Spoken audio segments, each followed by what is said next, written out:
No estúdio da TV Cultura do Amazonas, começamos mais um programa especial da série Tome Ciência da Amazônia.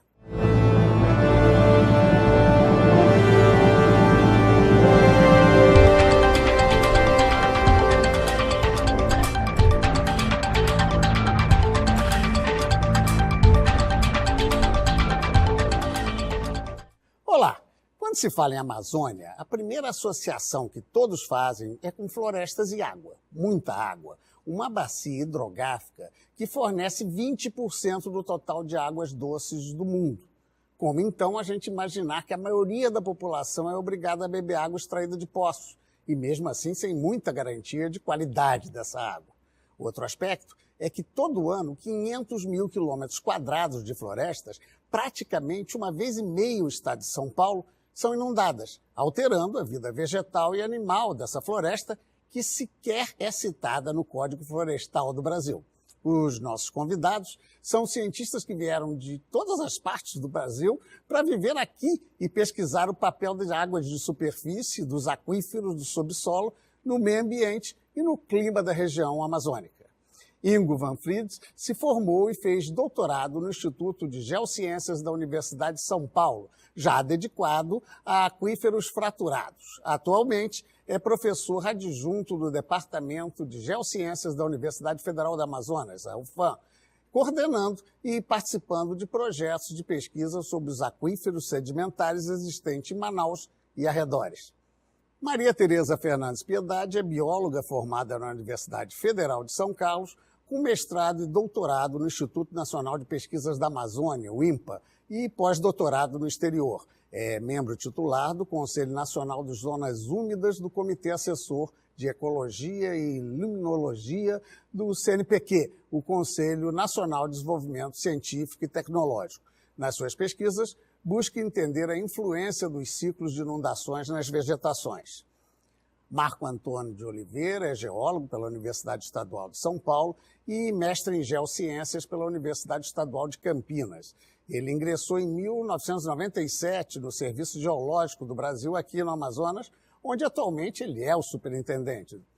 Naziano Pantoja Filizola Júnior é geólogo com mestrado na Universidade de Brasília e doutorado no exterior. É professor de Geografia Física e coordenador do Laboratório de Potamologia da Amazônicas da UFAM e também professor colaborador da pós-graduação do INPA. Trabalhou na Agência Nacional de Águas, foi membro da Comissão de Hidrologia da Organização Mundial de Meteorologia e atualmente é assessor de Relações Internacionais e Institucionais da UFAM. E é pelo professor Nazário que nós vamos começar aqui agora esse debate. Professor, a gente falou ali em águas 20% do mundo, mas tem que tomar água do poço. Qual é o problema? Essa água superficial é o quê? Tem muitos dejetos, é questão de esgoto? Qual é o problema da água? Bom, na verdade você tem vários desses problemas que você colocou, depende da região onde você está coletando essa água, né? Então, para isso a gente precisa investigar, conhecer bem os mananciais, né? As áreas da onde você vai retirar essa água. Então, em muitas das cidades da nossa região, essas igarapés, como a gente chama, né, esses pequenos rios, já estão contaminados, né, seja por dejetos humanos, por lixo, etc. E isso dificulta o trabalho da captação dessa água, né, que naturalmente já seria um trabalho difícil para poder purificar, não impossível, mas é um trabalho que demanda uma certa expertise, né? E quando essa água está contaminada, a situação realmente fica ainda pior. E também tem segmentos, né? Água às vezes barrenta, muito traz outros elementos que teria que ter. E por que se prefere poço, professor Ingo, do que purificar a água? É mais negócio tentar o poço?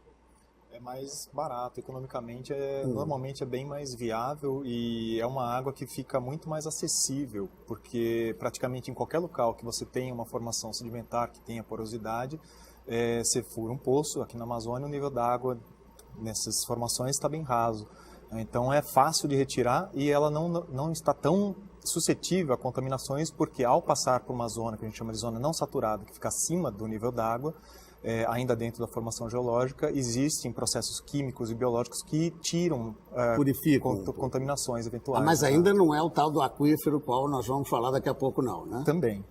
Às vezes já pega no aquífero? Sim. Qual é a altura? Primeiro vamos explicar o que é aquífero, né? É uma quantidade de água subterrânea que, no caso até do aquífero Guarani, que fica ali na região de São Paulo, Mato Grosso, pega um pouco de outros países, já é responsável por 30% até da alimentação de água em São Paulo. E a Amazônia é muito maior que isso, né? Exato. A Amazônia, estão sendo feitas estimativas, os estudos são estão ocorrendo há bastante tempo já no Aquífero Guarani e a gente não tem números tão precisos quanto existem lá para o Aquífero Guarani para saber quanta água de fato existe no subsolo da Amazônia. Mas, de fato, a quantidade de água é grande e tem conexão com a água superficial também. Aqui na Amazônia, pela característica dessas formações, que são basicamente, elas atuam como esponjas. Você tem camadas geológicas porosas, a água da chuva cai em cima delas e atravessa essas formações pelos poros, pelas aberturas que existem entre os sedimentos. Tá? E fica armazenada ali. E ao fazermos um poço a gente retira essa água armazenada lá dentro. Eu vou perguntar aqui para o nosso Marco Antônio uma questão que é notadamente marcada no período que estávamos na ditadura, que você entrou logo depois, né, no Departamento Geológico, algum tempo depois. A tendência era estudar a Amazônia normalmente pela superfície, pela capacidade de extrair ouro, foi até uma das suas formações. Quando que é o marco, no seu entender, de começar uma consciência ecológica dos pesquisadores se voltarem mais para outros aspectos?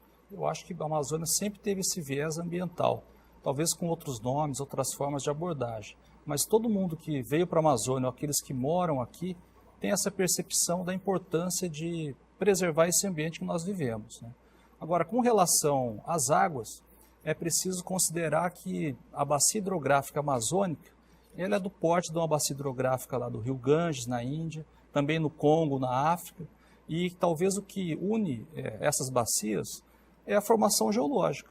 Ou seja, se a gente não tivesse um relevo, como tem aqui a Cordilheira dos Andes, que acaba capturando essa umidade que vem do oceano, entra nos continentes, fica retida naquele paredão de rochas da Cordilheira dos Andes e precipita na forma de chuva ou de neve, nós não teríamos essa quantidade de água que temos hoje aqui. Isso vale para o Ganges na Índia, que tem a Cordilheira dos Himalaias, vale também para o rio Congo na África, onde tem ali a Cordilheira Central Africana, e, portanto, existe água aqui há milhares e milhares de anos. E as espécies foram se adaptando a essa quantidade de água que existia. Já que você falou em espécies, deixa eu pular aqui para a minha esquerda, professora Maria Tereza.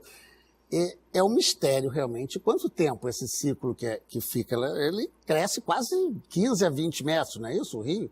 E essa vegetação que é inundada morre? Como é que ela sobrevive? Como é que é, no primeiro princípio, genericamente, essa questão? Genericamente, nós temos aqui, talvez, espécies arbóreas com tolerância única para o conhecimento científico, em termos de número de dias de inundação que elas aguentam. Então, toda planta pode aguentar inundação, mas aguentar 300 dias de inundação por ano e até, às vezes, anos subsequentes de inundação é um feito raro. E nós estamos há bastante tempo juntando esforços para tentar entender que mecanismos são esses que permitem a essa vegetação, que são plantas terrestres. Então, as árvores são plantas terrestres, são organismos terrestres, mas habitam um ambiente alagável e podem ficar 300 ou mais dias inundados.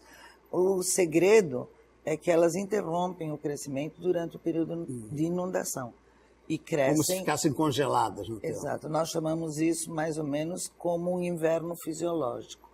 Não é o inverno por causa do frio, como nos climas temperados, mas a inundação ela promove... Dá uma hibernada, né? um efeito hibernatório, de tal forma que o crescimento diamétrico das árvores, por exemplo, é suspenso, ou chega no nível apenas de manutenção, obviamente, para não morrer.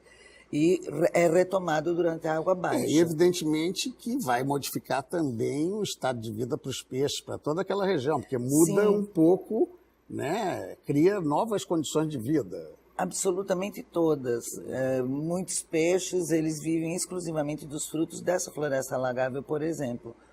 Eles estão adaptados a migrar para esses ambientes durante o pico das cheias, que é quando a maior parte da vegetação marginal elimina os frutos.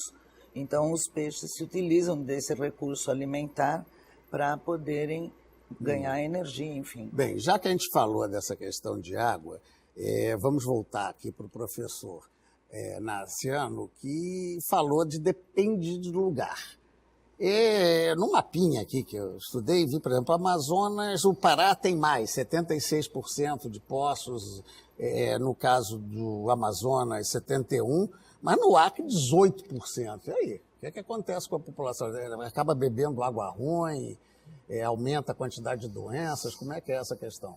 Bom, no conjunto da Amazônia? Essa distribuição de poços, talvez até o Ingo possa complementar um pouco depois, mas é muito relacionada à própria dinâmica e às políticas públicas de cada um dos estados, né? Os estados que normalmente que dão mais incentivos, né? Ou dão algum apoio para esse tipo de exploração, né?